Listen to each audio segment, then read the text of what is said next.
Hey, I am Johannes Vermorel. I am the CEO of Lokad, an AI for supply chain company. And today I will be reacting to the interview of Harvard professor Willy Shih. The link to the original video will be found below in comments. Let's get started. I'm Harvard Business School professor Willy Shih. I study supply chains. Let's answer your questions from the internet. This is supply chain support. First question, an immortal kid asks, how do tariffs work? Well, tariffs are a surcharge that are applied on top of the cost of your import, right? So when you buy an import from some company abroad that's selling it to you, the US government, for example, would add what amounts to a tax.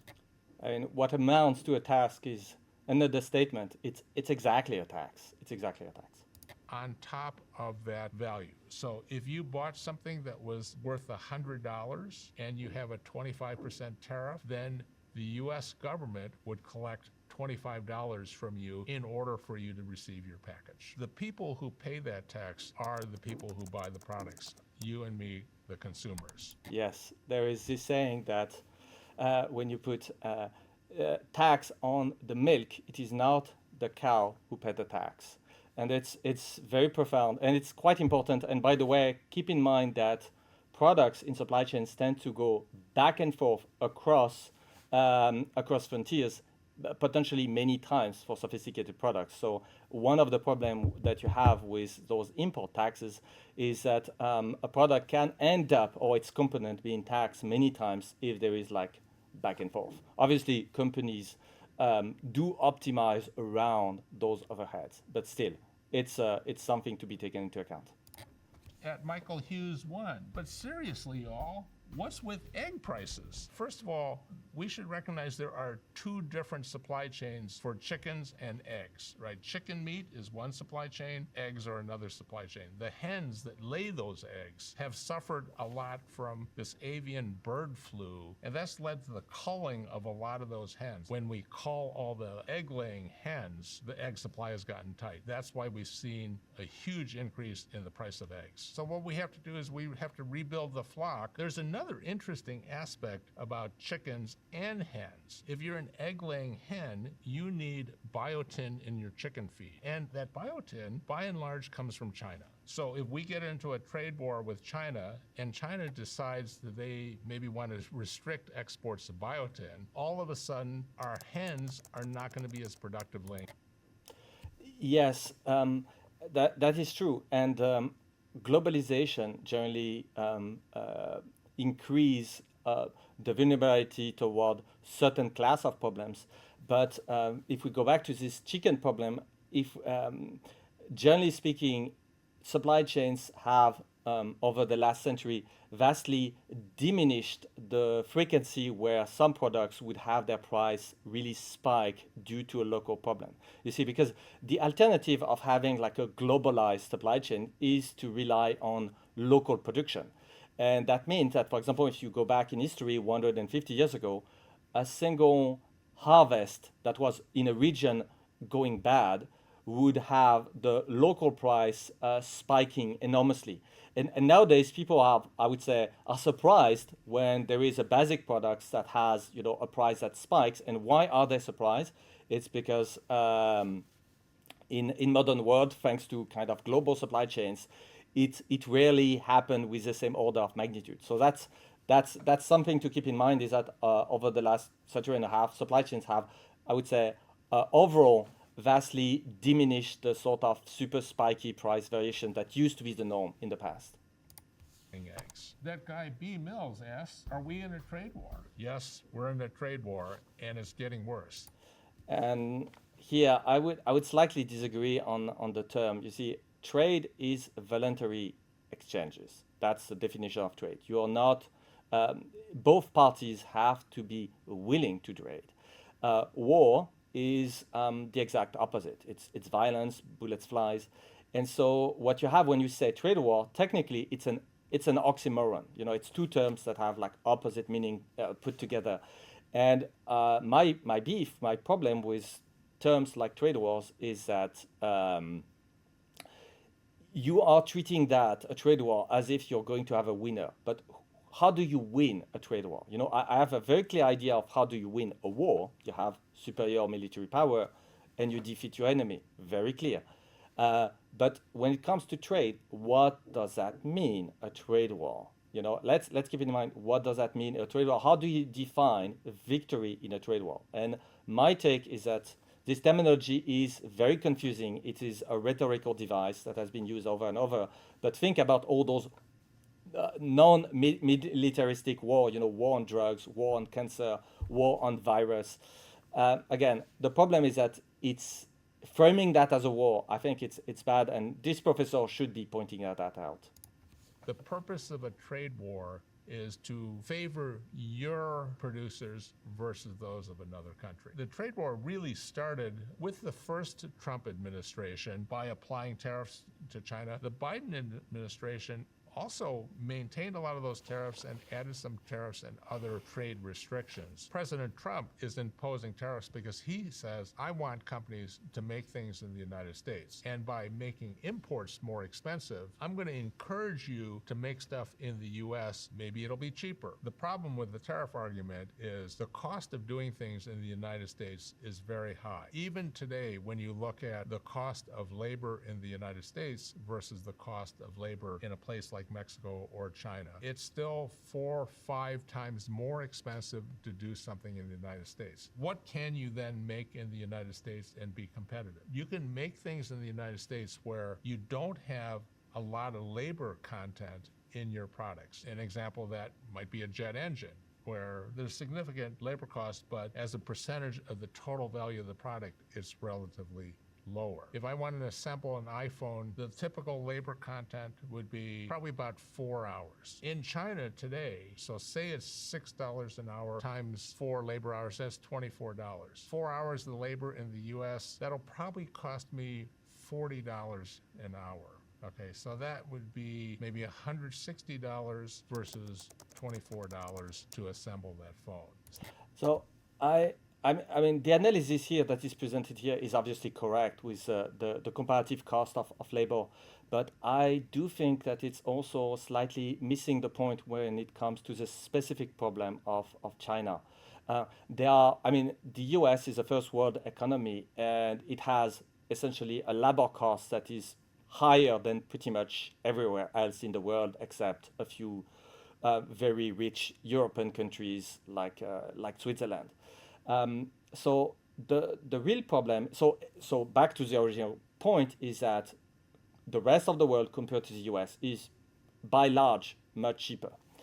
But the specific problem that I believe that the US administration has and many other countries have with China is the lack of enforcement of intellectual property rights. So the problem is not that things get manufactured in China. I think the beef, the core of the problem is that China do not, when I say China, I don't mean the people, I mean the government of China, do not play by the same rules when it comes to enforcing intellectual property rights. I think that's the core of the disagreement. And here, the question is that can you bring this government to the fold in terms of enforcing intellectual property rights?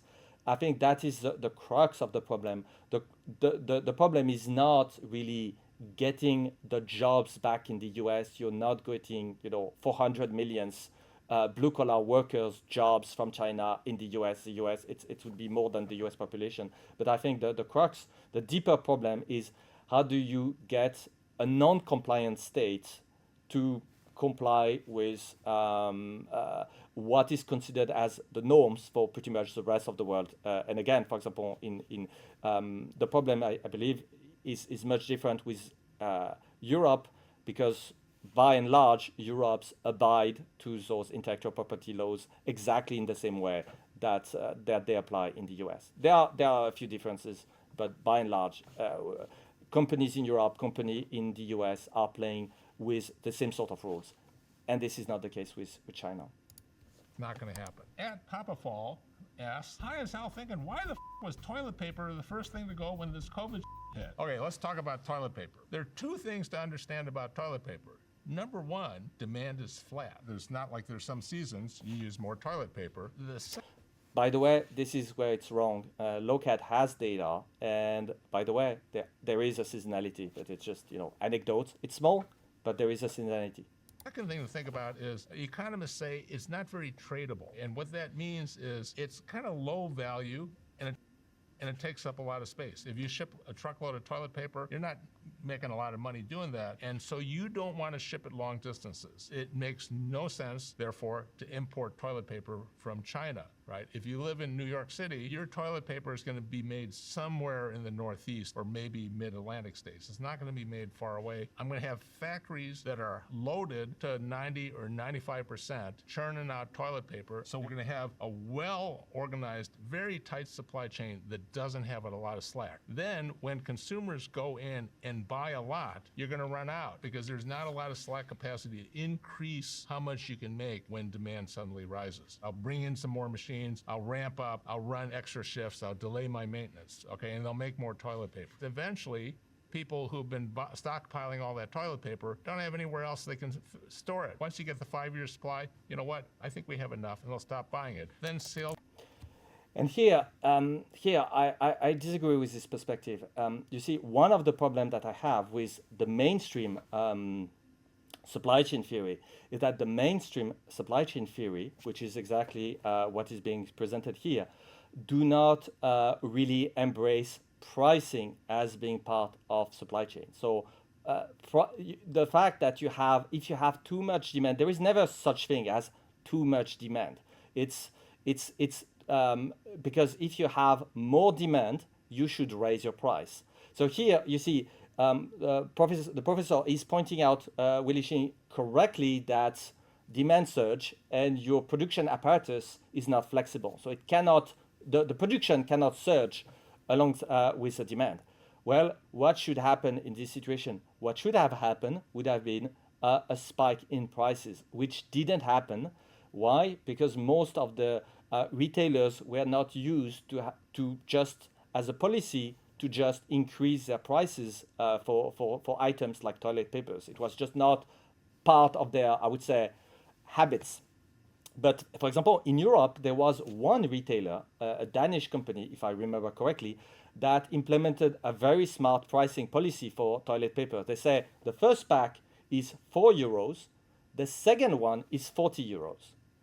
And with just this simple twist, with this one twist, second pack at 40 euros, bam, they had zero toilet paper shortage. The problem was solved immediately.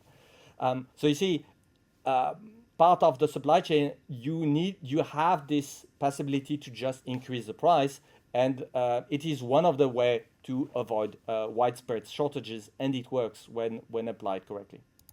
Also fall off a cliff. And you know what? That's exactly what happened. At Gukan asks, is the supply chain back to normal? Well, that depends. A lot of people would tell you the new normal is one where we constantly have surprises and disruptions. One example of a shock would be weather that causes port congestion. We remember during the pandemic where we had over 100 ships waiting to unload off the ports of Los Angeles and Long Beach. There's been big congestion off the ports of Shanghai and Ningbo in China. Another great example of the shock was when the Houthis started attacking ships that were going through the Red Sea to try to get across the Suez Canal. That caused a major shock to supply chains when shipping companies said, I can't use the Suez Canal anymore.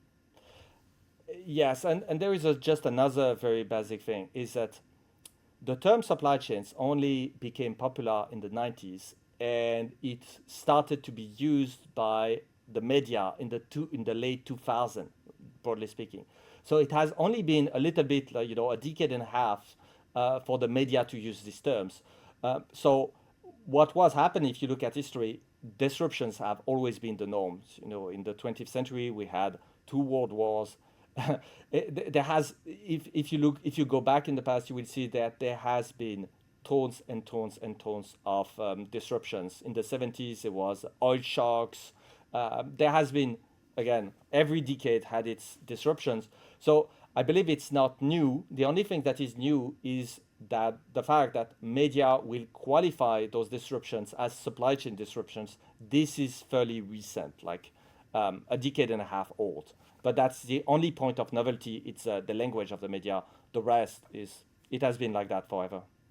At BS Viagra asks, how fragile is our supply chain when Houthi pirates can upend it and force us into battle? What the Houthis did is they occupied a strategic position on the strait that connects the Suez Canal with the Indian Ocean. That's the major trade lane from Asia to Europe. Historically, most of the shipments from China go through the Straits of Malacca, and they would go through the Suez Canal to Europe. But when the Houthis started attacking container ships in the Red Sea, that made the Suez unpassable for many of them. So then a lot of them had to sail all the way around Africa. That added maybe 10 or 12 days to the voyage. That also removed 12% of the global capacity of container ships just because they were occupied sailing around Africa. You may remember the movie Captain Phillips, where they looked at piracy off Somalia and the east coast of Africa. Anytime you have a major trade lane, it is susceptible to disruption just by these incidents like that. If you look at China, for example, they are paranoid that most of their oil has to flow through the Straits of Malacca between Indonesia and Malaysia right off of Singapore. They call that the Malacca dilemma. A lot of China's paranoia comes from they only have one coast. They feel hemmed in by the string of islands from Japan to Taiwan to the Philippines. So when you study geography, you can see these choke points on major global trade lanes, all of which represent important vulnerabilities. I very much agree, but also I believe that, if you look again at history, piracy over the seas has been the norm, and in fact, it's only after World War II that the U.S., a maritime power, just started to dominate all seas, and so the United States did pretty much eliminate almost like worldwide piracy. And here, what we're seeing is just a relative, I would say, an evolution of the U.S. policy of just being the police of the sea for the benefits of the rest of the world. And we may, what I do envision is that we may go back to the traditional method, which was, if you go back, again, 80 years in the past, which was just to add some armament on trade vessels. Because when you look at those Houthi pirates, it is just a few guys with rifles. They don't have cannons. If you want to equip a 300 meters long container ship with modern armament, obviously pirates that have just a speedboats and a few rifles would be it would be very, very, very difficult for them to attack such sort of vessels. Historically, it may sound strange nowadays because again, the Navy of the United States has made the seas globally very relatively secure against piracy. But if the US decide to not police the seas of the world anymore, then what I would see is that resurgence of having cannons or miniguns on ships. That may come back. Historically, this was exactly the way it was done. From the Ask Historians subreddit, at what point in history did a global economy start to develop? Let's look at a timeline. Trade really began with the Romans, who were trading salt and other products. Remember, salary was money for salt. That was the original definition. The next big era was the Venetians. This is Marco Polo, bringing back silk and ceramics from China. Okay. I think Marco Polo was like an anecdote.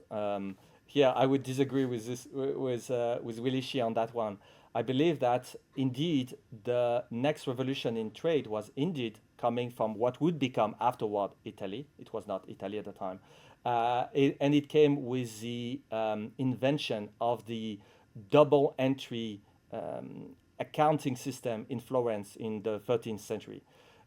Double entry accounting was like an absolute revolution if you want to have like trade at I would say at scale. That's really because you see if you look at other places in the world, like for example at the same 13th century, China had better ships. China had tons of things that were ahead of Europe at the same period, but China did not develop those massive I would say, trading culture that came to characterize Europe in the late Middle Age and then at the Renaissance period. It was really this, I believe the key was this double entry accounting system with also the emergence of modern banking also in Italy. That was really what was the absolute revolution, and that led to the emergence of the modern supply chains that we know today.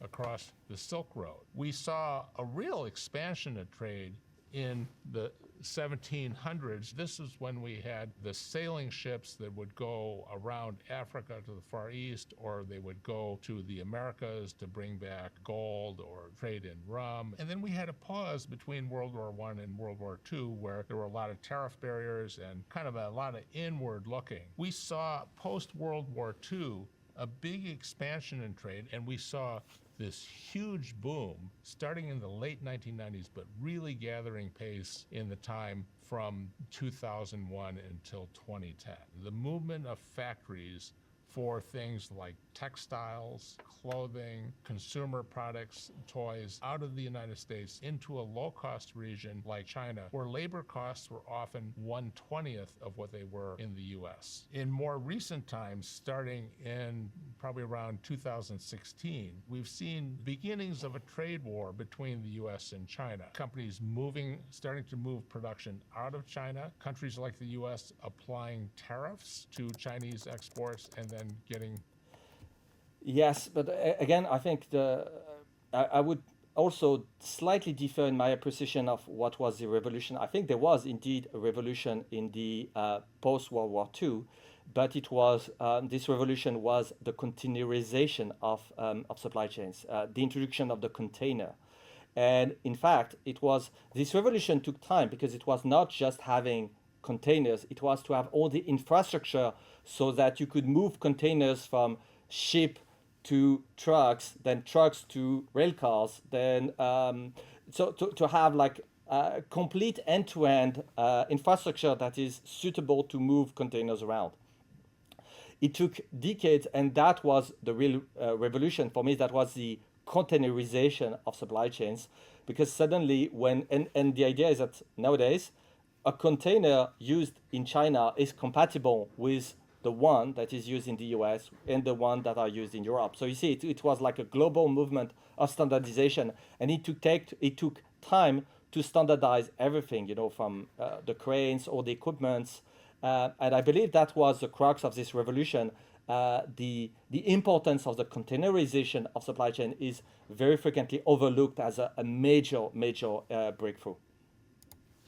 Reciprocal tariffs applied to American exports. At GSW81, Donnie wants to know, why is the United States importing any food? The U.S.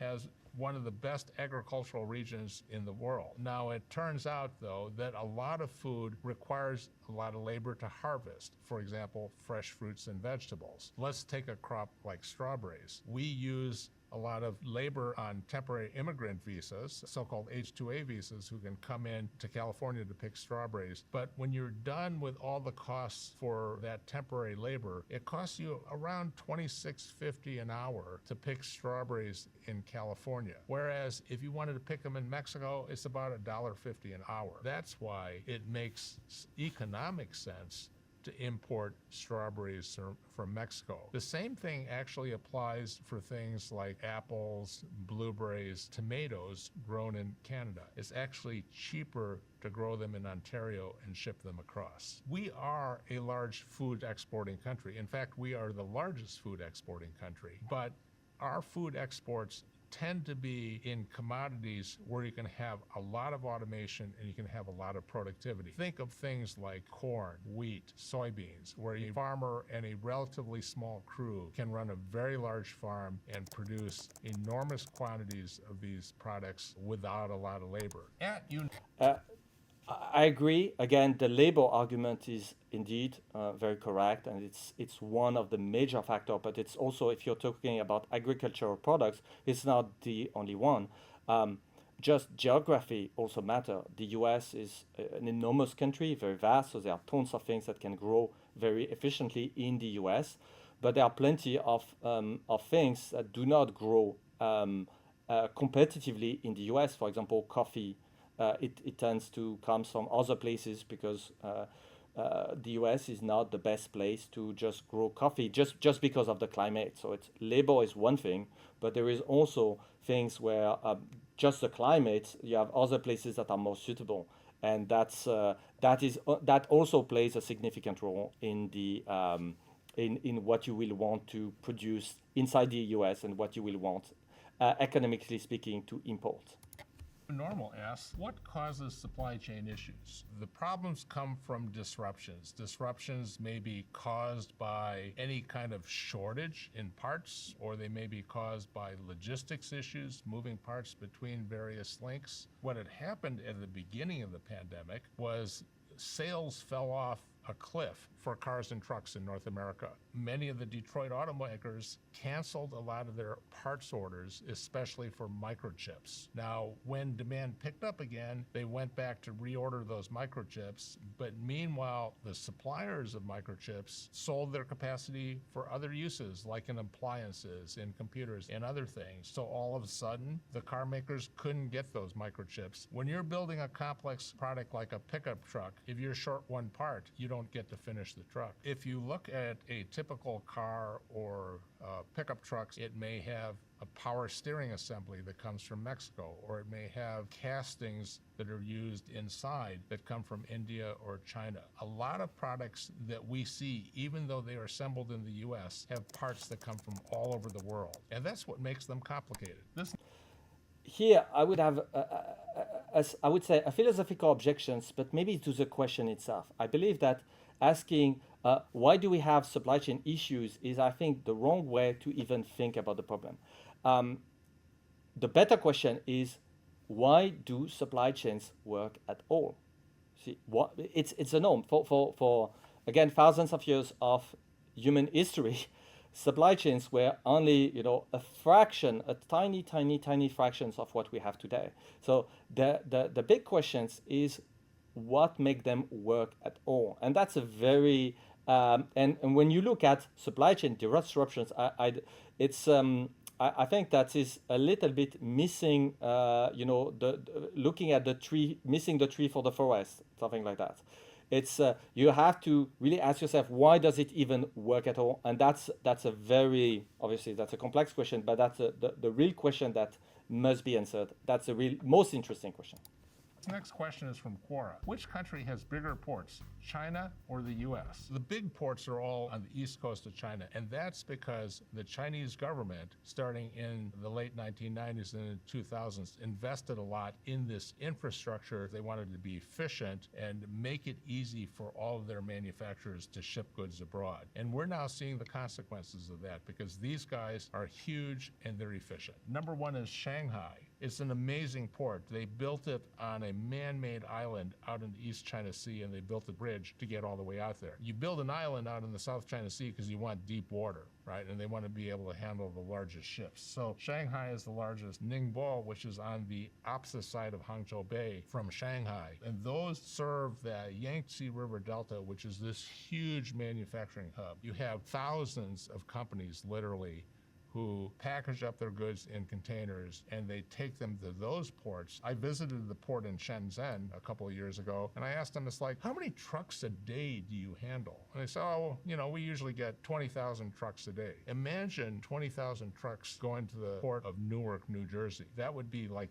backing up from Newark to Philadelphia. By the way, I asked the guys in China, it's like, what's your worst traffic jam you ever had? It's like, 20 kilometers long. The U.S., our total imports across all ports and across the borders bring in between 90 and 100,000 containers a day. That's across the whole country. A typical port complex in the U.S. has a handful of slips for docking large ships. May have as few as two, may have a half a dozen. In Shenzhen, they probably have close to 20 slips for handling these ultra-large ships. The largest port complex in America is the Los Angeles Long Beach complex. If we had congestion around Los Angeles Long Beach, some of them will go up to Prince Rupert in Canada. When you look at the time it takes to transit from Japan, it's about 2 days sooner than it takes to get down to Los Angeles or Long Beach. From Prince Rupert, and then we have Port of Oakland, which is actually a major export port for products from the Central Valley, things like almonds. Next question, Stiletto Princess asks, why does Trump want the Panama Canal in Greenland? A lot of that is because these oversee critical sea lanes. In the case of the Panama Canal, obviously connecting the Pacific Ocean to the Atlantic on the shortcut through Central America. Greenland is becoming more important as people look at the warming Arctic. People are already experimenting with shipping goods from China to Europe through the Arctic because they can do it. We don't have ice all year anymore. Greenland, even though it's mostly covered by ice, has a wealth of minerals that are important, things like rare earth elements. So he thinks maybe he wants to have access to those. We talk about lithium for batteries a lot. A lot of that lithium comes from places like Chile in South America. They bring it to China and then they refine it. They control the refining capacity for rare earths. So what was until the mid-1980s, the world's largest rare earth mine is actually in Mountain Pass, California. But since China invested in that refining capacity, a lot of those rare earths have been going to China for processing, and then China sells it to the rest of the world. And here I have a slight disagreement. Again, it's the same sort of disagreement than I had for trade war. If you look at Greenland, again, when you say we want to control this region, you have really two levels. You have the level of the government, and then you have the level of the companies. Now, if we look at Greenland, what can be achieved here? In terms of military cooperations, as far as I know, Denmark cooperate with the US. The US can do whatever they want. If they want to fly aircraft on top of of Greenland, they do that. I do think they even have military bases, or they used to.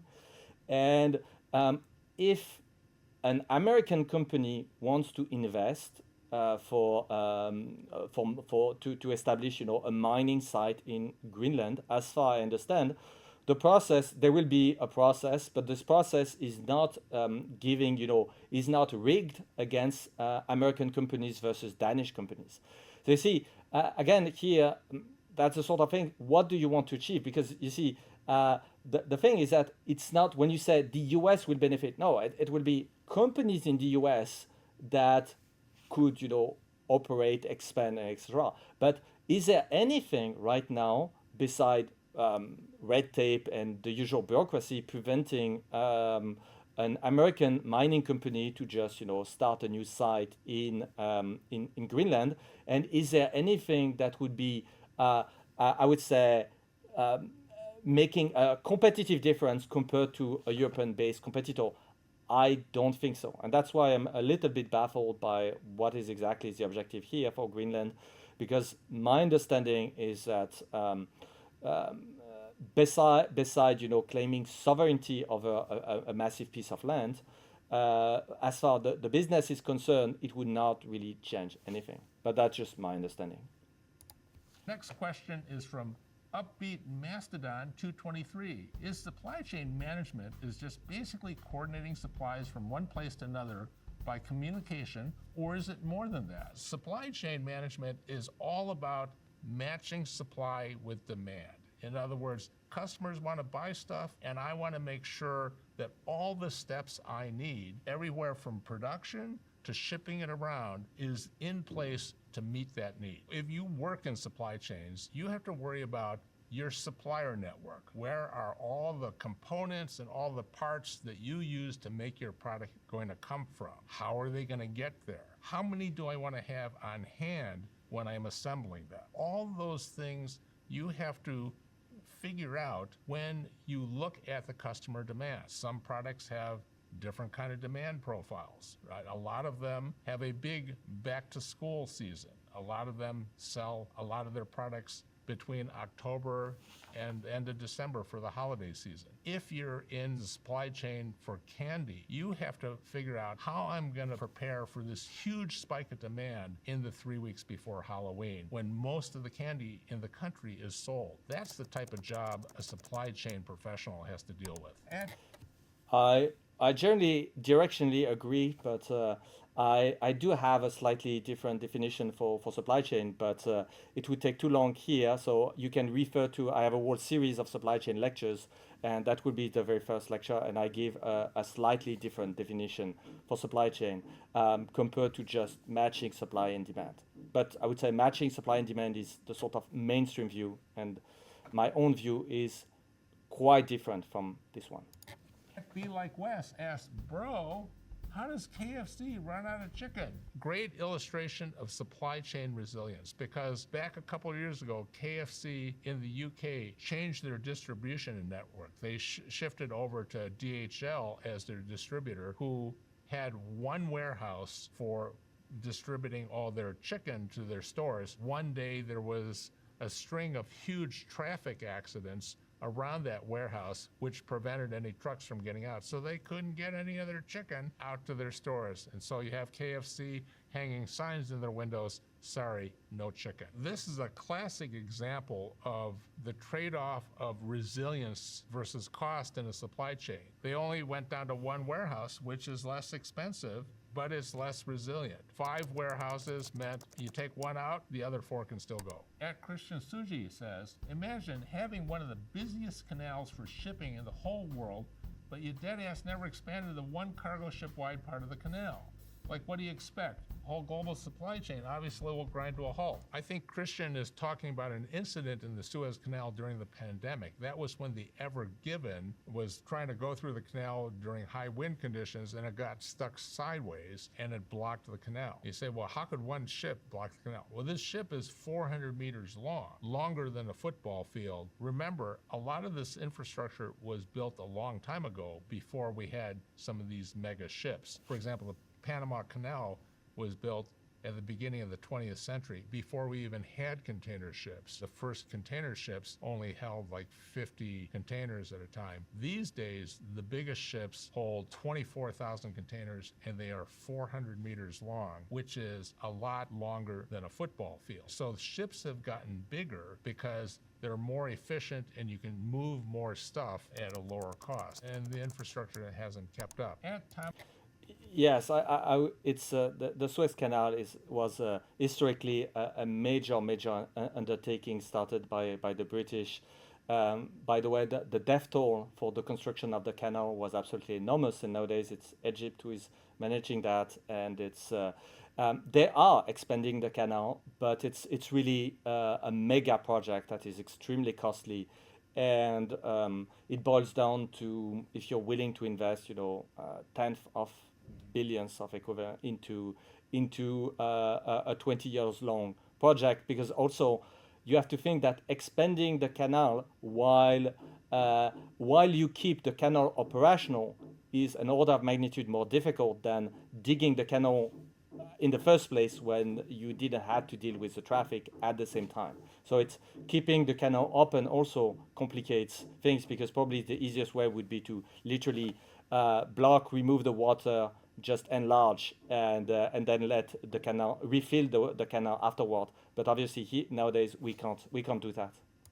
Thomas Tastia, how about the broken supply chain and food processing industry crippled by Trump's elimination of 2 million legal immigrant visas? That's a big problem, because a lot of jobs in fruit and vegetable harvesting as well as food processing are jobs that, frankly, American citizens don't want. In the state of California, for example, half the agricultural workforce is undocumented illegals. So if we deport those, then the question is going to be, who's going to pick those fruits and vegetables? We see undocumented workers as well in a lot of dairy plants, a lot of food processing plants, meat processing. So we're highly dependent on immigrants, many of them undocumented.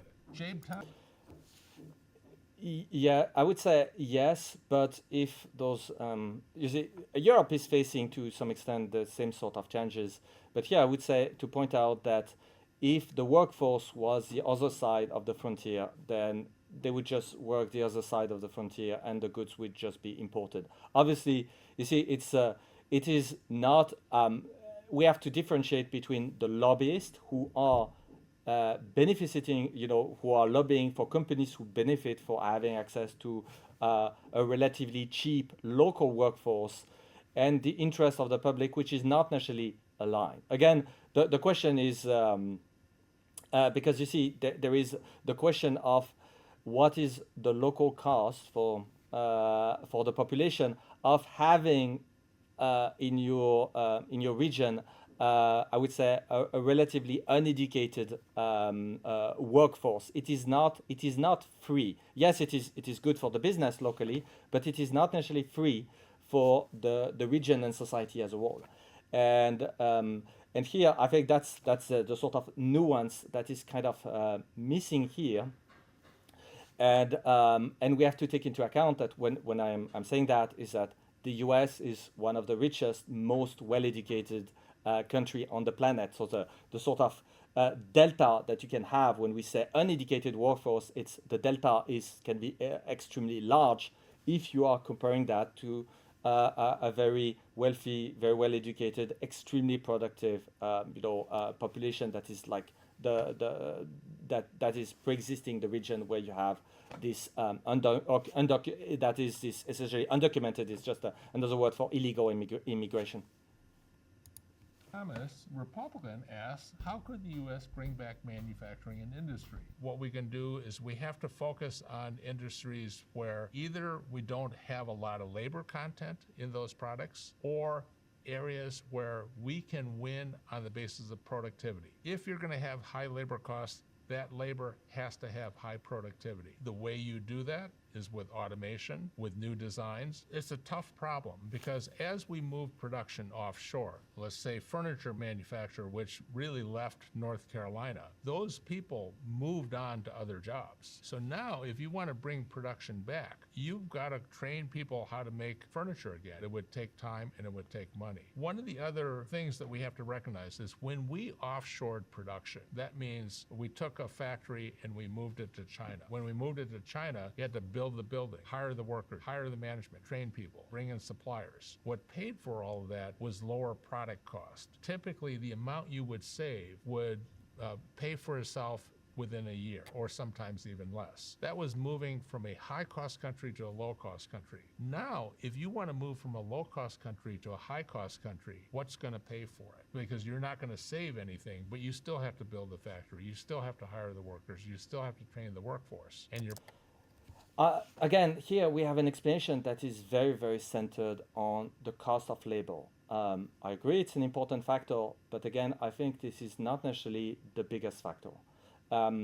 Because if you look, for example, at places in China, the South, the salaries are effectively quite high, and very frequently they will be actually higher than many places, let's say, in Europe. So I think another factor is why did those manufacturing businesses went, outside the U.S. or outside Europe was also because of the amount of red tape, of bureaucratic rules. Some regulations, might be to the benefit of the consumers, obviously, but my own take is that there is a massive amount of red tape, both in Europe and in North America.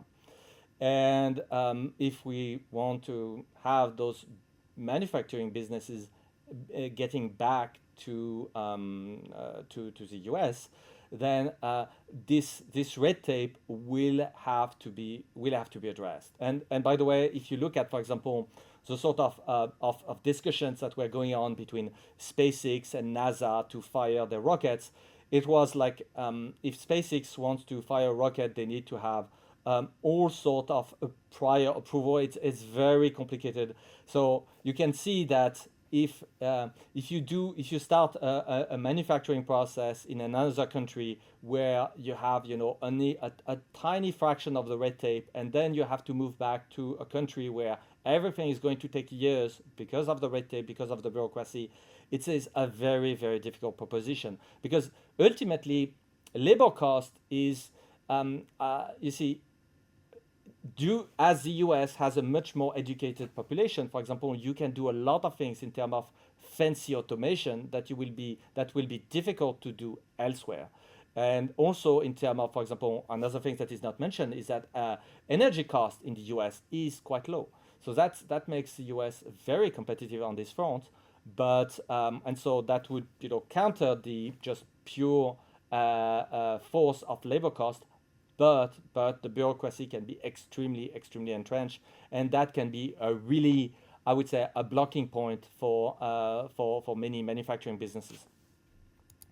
The product is going to cost more. So it's a very difficult problem. Next question. I'm sitting here in my leather recliner wondering how all the individual parts came together to deliver this level of chill for me. That's a great question because I visited one of these leather recliner factories in China, and it in itself is a great story of globalization. They got their leather from the United States. They bought their lumber to make the frames from Argentina, and they bought the chemical foam that they used to line the chair from the Netherlands. So all those parts came together in this factory in Shenzhen. That factory had a warehouse that had 500,000 cowhides that they were using to make recliners, and they would fill about 160 shipping containers a day stuffed full of leather recliners. Then they'd send them down to the port. Historically, a lot of Asian goods would come from Los Angeles and Long Beach and come to rail hubs like Chicago or Kansas City or Dallas. Now, Chicago is a major hub for containers that come from Asia and are going to be distributed across the Midwest. Trucks that will serve as far east as Ohio and sometimes maybe even New York. Increasingly, what we're seeing is traffic coming through the Panama Canal and going to Gulf ports like Houston and then coming north out of Houston to serve the middle of the country. Then they would go into a distribution center. And from the distribution center, they might go to a furniture showroom or they might go to a local warehouse outside of the city. So when you order that recliner, that last mile delivery to your house would be from that last warehouse. At Larissa. Yes, and I would also point out that's where global supply chains really shine. Is that here you're talking about lumber from Argentina, yes, but you also need trucks. You would need electricity, and if you need electricity, you need transformers. If you need transformers, you would need cables, and you would need some very specific mineral oil, and if you start looking at the sort of what does it take to, beside the raw materials, you need tons of things for the toolings, for the machines, for the infrastructure. And so, in fact, you can look at a very, very basic product, but it's if you start looking at all the industrial equipment that you need to transport, assemble, and package those things, then you end up with this seemingly simple business is in fact dependent on hundreds of businesses that are themselves dependent on hundreds of businesses. Ariri asks, how is Temu so cheap? Two things to remember about Temu. Number one is Temu and Shein don't have their own factories. They are actually pure supply chain companies because what they do is they match demand from you with suppliers in China who then send the product directly to you. The other way they can be cheap is there's this exception to the import regulations that's called the de minimis exemption. Most Shein and Temu products come in under the de minimis exemption. Anything under $800 doesn't have to file customs paperwork. Just to give you a scale, de minimis exemption packages are coming in at the rate between 3 and 4 million packages a day. And that means 3 to 4 million packages a day that come in without having to do any customs inspection or filing any paperwork. What these guys have discovered is our products are light enough and the cost is low enough that we could ship it by air cargo. If you look at like the last few months of 2024, these de minimis shipments from companies like Temu and Shein were about half of the air cargo traffic across the North Pacific and half the air cargo traffic from China to Europe. At Conflicted Art.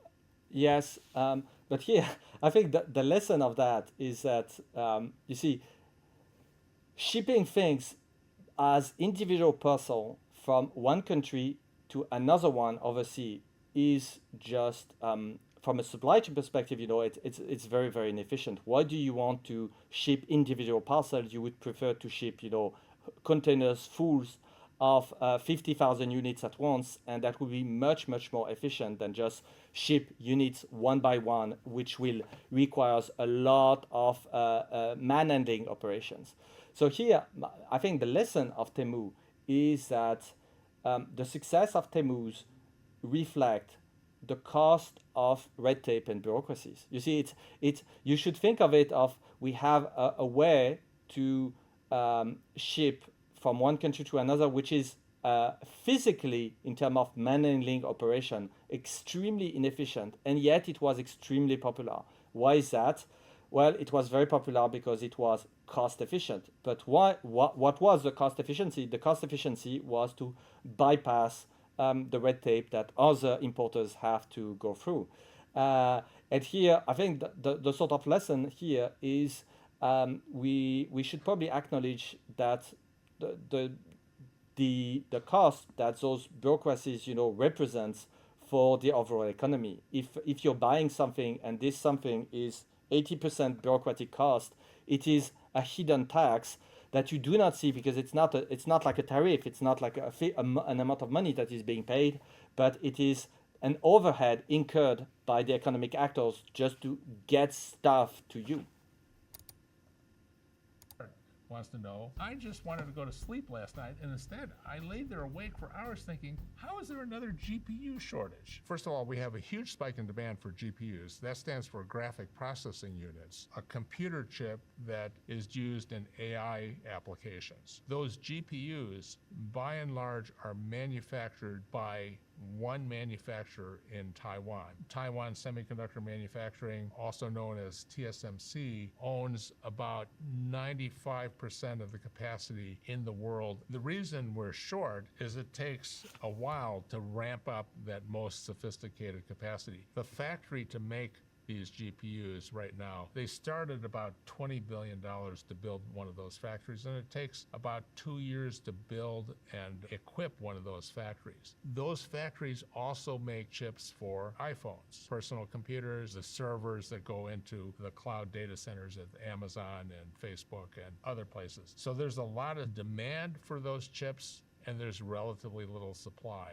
Mostly what Here again, I would slightly disagree in the way it's being framed. I mean, obviously, we have a classical case where the production capacity is relatively inflexible in the short term. So if you want to add semiconductor production capacity, especially if you want to be like in the realm of 12 nanometers or below, it is incredibly capital intensive and slow. So that's one part of the equation. But you see, remember that prices are the adjustment variable. So fundamentally, when price rises, it will just prevent the shortage. At some point, there is an equilibrium being reached. Things are just more expensive. And on the specific case of GPUs, we have a very peculiar situation. NVIDIA, the dominant player in this space, is selling to two distinct markets. They are selling to to gamers, so people at home that will use their GPU to play video games. And they are also selling to large companies like Microsoft for their data centers for essentially AI workload. And now, if you look at the pricing, the pricing on NVIDIA, I would say, as a rule of thumb, the GPUs that are sold for AI are sold literally 5 times more at a higher price point compared to the one that is for gamers. In fact, if you look at the term of conditions of NVIDIA, they tell you that their gaming GPUs should not be used in data centers, although they could. And by the way, they are to some extent. But their terms and conditions say the opposite. So here, what we have is that NVIDIA is in a situation where I believe they are not completely sure of how long the situation will last for this AI bubble. And the normal response would be just multiply the price of gamer GPU by a factor, let's say 3. That would be the rational response. The problem is that if they do that, the market of gaming GPU will probably just collapse. So they don't want to lose their traditional customer base, which was until 5 years ago the gamers. So they are keeping the price of those GPUs at a price point that is too low for the amount of demand, and hence those shortages. But you see, it's a very specific situation that is caused by the fact that they have this other market that is becoming absolutely enormous, which is AI workloads for data centers, which is tapping into the very same GPUs, and they don't want to alienate their historical customer base, which was gamers. And that's how you end up with this sort of situation where you don't want to raise your price, and so you predictably end up having delays and shortages. What we're seeing here is a demand spike. Our next question is from Automatic Call Days. Is there any way of knowing how many shipping containers are in the world? I would guess there are hundreds of millions of shipping containers out there. Now, what happens is shipping containers are mostly made in China because steel is cheaper in China, and shipping containers are pretty much all steel. Most of them come out of China to the US, to Europe, and they're filled with goods. We don't have nearly enough stuff to put in them to send them back. So a lot of empty containers end up hanging around. The container lines all sometimes had ships to pick up all those empties. But we tend to have a huge imbalance on empties and full containers, right? We have a lot of yards clogged with empty containers waiting to go back. At Douglas Lumsden 1 asks, I'm debating whether to buy a few of these 8-foot wide, 49-foot long, 9.5-foot tall steel shipping containers. How expensive could they be? It's probably around $1,000. The shipping lines all sell their containers after a certain number of years, and a lot of people use them for storage and other purposes. I guess you could buy one. I once thought about converting one into an apartment, so anytime I wanted to move, I could call a shipping company and say, hey, move this to Hong Kong, and then I'd have my house ready. But I never did that. For context, there are different sized containers, right? There's some that are 20 feet long, some are 40, some are 53.5 feet long. Basically, it's just a steel box. So if you have a good use for steel boxes, I guess you could do it. There will never be a shortage of used shipping containers. At Benpo234 asks, WTF do rare earth metals have to do with my wait time for my RAV4 Prime? Rare earth metals show up in a lot of crazy places. So, for example, efficient motors have this rare earth called neodymium. And neodymium is what you use to make magnets. Most of that comes from China, by the way. And in those batteries, now you have metals like lithium and cobalt and other metals which are really controlled by China in that supply chain. At Preston. Yes. Also, I would point out that the rare earth terminology is a little bit misleading. Those stuff are not that rare. It's on Earth they are not extremely rare. But the mining industry is operating in such a way that if you have one place where you can get what you're looking for with a higher yield, then this one place, this mining site is going to be just more competitive than all the other sites. If you have one site where you can get what you're looking for, and usually when you're digging, you're looking for several stuff at once. That's why you can end up with a situation where 90% of the rare earth of this class comes from China. China is so dominant. Well, yes and no, because if we would, for example, lose access to this country, then sites that exist that could also be used, they are just maybe something like 10% more expensive to mine, would just come back online. It is not something that is impossible, and in fact there are plenty. So there are plenty of mining sites that are just not yet completely competitive, and thus they are not used. But if the commodity price were to rise on the global market, we would resume the production. That is what is happening, for example, with a lot of oil production in Canada that comes from tar sand. It only becomes profitable to exploit it when, I forgot the exact numbers, but let's say when the price per barrel is above $60 or something. If it's below, you will not exploit those places. You would only exploit if the price is high enough. And the same patterns apply for rare earth. So those, despite the term rare, those things are not actually super rare. And they can be found in many places in the world. It's just that they cost more in these other places. Brooks SC says, you all bought a damn candy bar at a gas station recently? A regular sized Snickers bar is over $3. What? Has the supply chain of creamy nougat or crunchy peanuts been severely compromised by COVID or something? Let's talk about the chocolate supply chain. A lot of it comes from the Ivory Coast in Africa. And because of weather, the cocoa crop this year was really bad. So the cost of cocoa went way up. And that's why your Snickers bar is more expensive. Peanuts are okay. No new news on peanuts. At Chucky Stomper 69 asks, wait.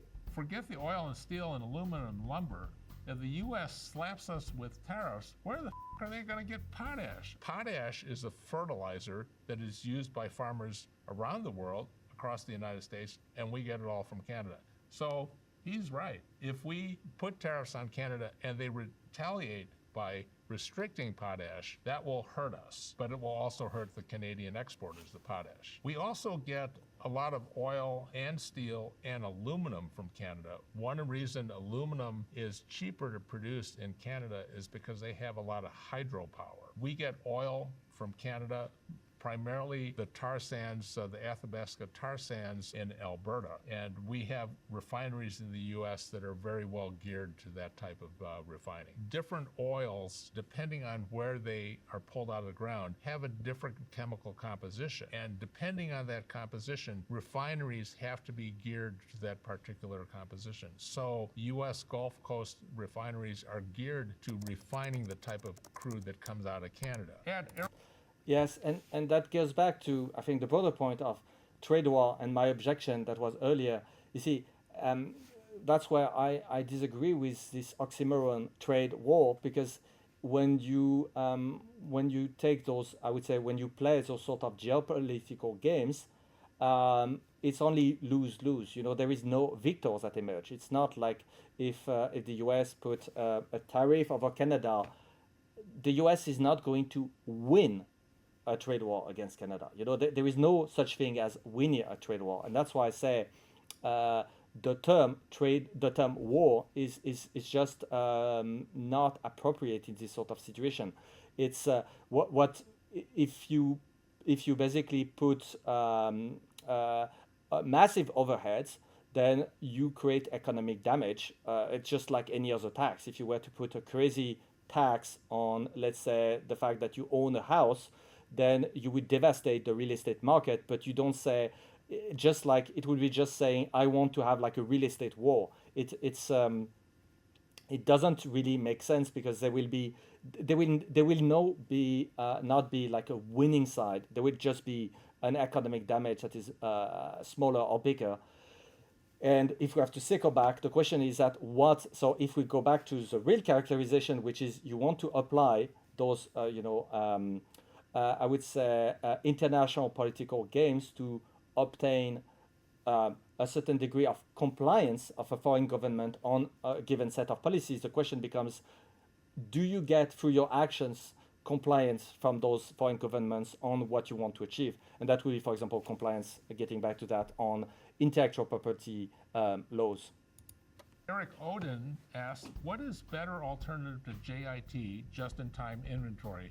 Because clearly that's not working anymore. Toyota came up with just-in-time after World War II, when they didn't have a lot of resources, okay? And the idea was, don't feed me anything until I need it, but feed it to me exactly when I need it. Toyota learned a lot during the 2011 East Japan tsunami and earthquake, when one factory that was producing 45% of the world's engine microcontrollers shut down, and it shut down Toyota's production. And they then realized at the time, they said, hey, wait a minute, our semiconductors come from geologically and geopolitically unstable parts of the world. So what we really need to do is we need to think in terms of lead time. I'm going to hold an inventory that reflects what's the lead time I would need to replace it if I had a sudden interruption. So going into the pandemic, you might have noticed Toyota kept producing cars almost a year longer than many of their competitors, because they had brought in a lot of inventory. So just-in-time plus lead time is a better way to look at this. Yes, and here, my own take, because that's exactly what my company does for our clients, is that having inventory is a double-edged sword, because having inventory will help you for a class of disruption, which is if your suppliers are struggling, yes. But what if you are disrupted by a competitor that force you to change your production and produce something else? Then you can end up holding the bag with a massive amount of inventory that is serving no purpose.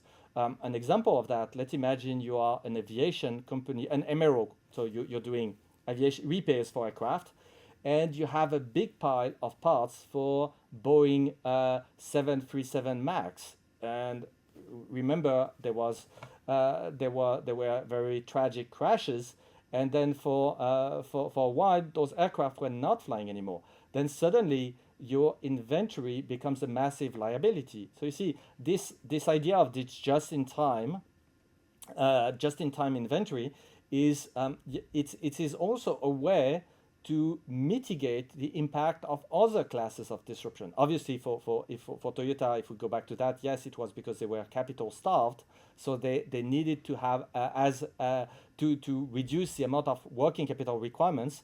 But the thing is that having inventory is not, a silver bullet against disruption. There are entire classes of disruptions where if you hold tons of inventory, it will just make things worse. Internal Early 5885 asks, will global supply chains collapse in a few years, or is that doomerism? I think that's a little pessimistic because we are a very interdependent world. I think we're moving to a world of more regionalized production. We may get to a kind of aligned block, America and Europe and Japan and Korea versus China. But I think we are so dependent on getting things from other parts of the world, we can't do it all ourselves anymore. So I don't think it's going to be collapse, but they're going to look different. Those are all the questions for today. Thank you for watching.